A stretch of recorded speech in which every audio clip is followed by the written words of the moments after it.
Depuis le démarrage des opérations liées au processus du parrainage, le secrétaire exécutif national du Grand Parti m'avait instruit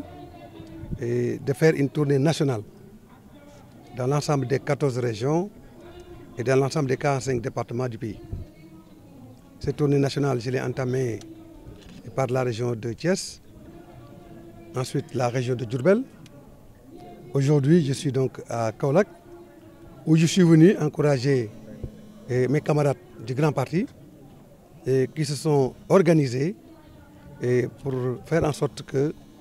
le parrainage soit un grand succès, d'autant plus que Kaolack est une région extrêmement importante pour le Grand Parti, d'autant plus que dans le cadre de la massification et de la mobilisation du parti, nous avons déjà pu vendre pratiquement 10 000 cartes de membres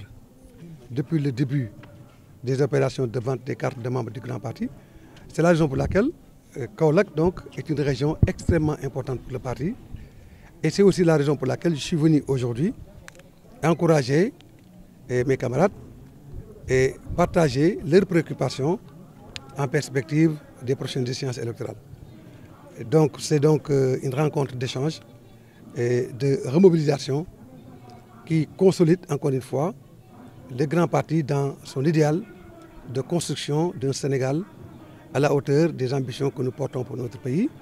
Et ces ambitions sont des ambitions de développement économique et social. Ces ambitions, ce sont des ambitions de progrès social pour nos populations. Et ces ambitions aussi sont la tradition de notre volonté de ne ménager aucun effort afin de faire de la région de Kaolack, qui est la région du bassin arachidier, la région cœur du développement économique et social de notre pays. Je pense qu'en exploitant les potentialités de cette région, nous pouvons traduire en acte la volonté des populations, qui n'est autre qu'une volonté fortement exprimée de ne ménager aucun effort afin de faire de cette région une région économiquement viable, à même de participer au vecteur de la croissance économique et sociale inclusive auquel nous aspirons pour le Sénégal. Le Grand Parti est un parti qui est né il y a 3 ans. Le 17 août dernier, nous avons fêté les 3 bougies du parti. Et malgré sa jeunesse, le Grand Parti quand même est un grand parti. Puisque vous savez aujourd'hui, depuis la naissance de notre parti, personne ne peut nier dans ce pays que le Grand Parti fait partie des grandes formations politiques du Sénégal et que rien ne peut se faire sur le champ politique, particulièrement dans le champ de l'opposition, sans le Grand Parti. C'est la raison pour laquelle nous sommes satisfaits de la mobilisation constante des militantes et des militants du Grand Parti, mais également des sympathisants qui aspirent comme nous à un nouveau Sénégal. Puisque vous savez que notre volonté fortement exprimée depuis la naissance de notre parti, c'est de ne ménager aucun effort afin de changer et de redresser le Sénégal. Le Sénégal qui souffre, le Sénégal qui a mal, et le Sénégal qui a mal surtout de l'incurie de la politique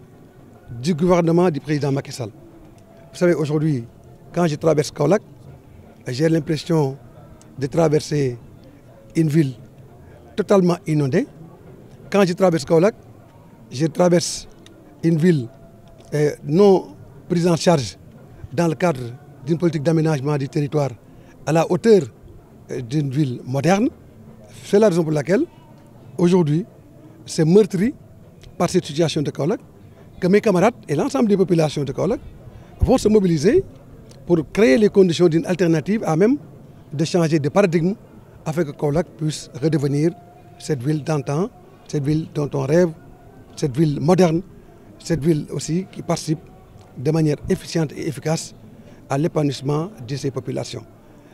En ce qui concerne le Grand Parti à Kaolack, bien évidemment, comme tout parti jeune,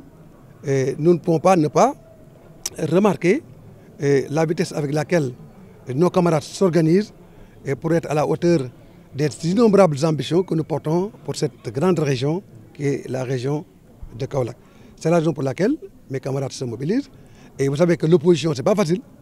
Ce n'est pas facile de s'opposer au Sénégal, d'autant plus qu'avec l'achat de conscience avec la force plurielle et le joug que le pouvoir met dans le jeu politique, bien évidemment, il est quasiment difficile de s'opposer, mais je pense que c'est le lieu pour moi de saluer l'engagement, l'enthousiasme, la détermination de nos camarades à ne ménager aucun effort pour participer dans le grand champ du combat, de la lutte que nous menons, nous tous, avec tous les patriotes et les forces vives de la nation,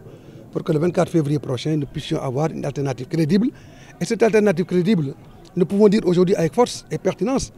qu'elle est portée par le grand parti à travers le programme alternatif Suxali Sénégal, qui est aujourd'hui la seule alternative crédible face au plan Sénégal émergent, qui met le Sénégal en difficulté, qui patauge le Sénégal dans ces difficultés dont j'ai parlé tout à l'heure. Et ces difficultés ont pour nom pauvreté, précarité alimentaire, sous-alimentation, mais également non prise en charge des grands agrégats du développement économique et social. Le Sénégal, nous l'avons dit et nous le redisons ici avec force et pertinence, ne peut pas se développer sans le développement de son agriculture, qui doit être le moteur de sa croissance économique et sociale. Aujourd'hui, l'agriculture est en jachère. Aujourd'hui, les paysans sont fatigués, on le sait. Aujourd'hui, tout le monde sait que rien dans ce qui concerne la politique agricole du président Macky Sall ne participe à l'émergence d'une politique agricole à la hauteur des ambitions que nous portons pour l'agriculture sénégalaise. Vous vous souvenez bien de cette assertion, pour ne pas dire de ce manque de considération par rapport à la vision d'une agriculture développée, quand il y a 2 ans, le gouvernement avait déclaré, Urbi et Orbi, qu'en 2017 déjà, nous allons avoir une autosuffisance en riz. Mais vous savez bien que les statistiques de ce même gouvernement démentent bien le gouvernement, d'autant plus que nous sommes en 2018.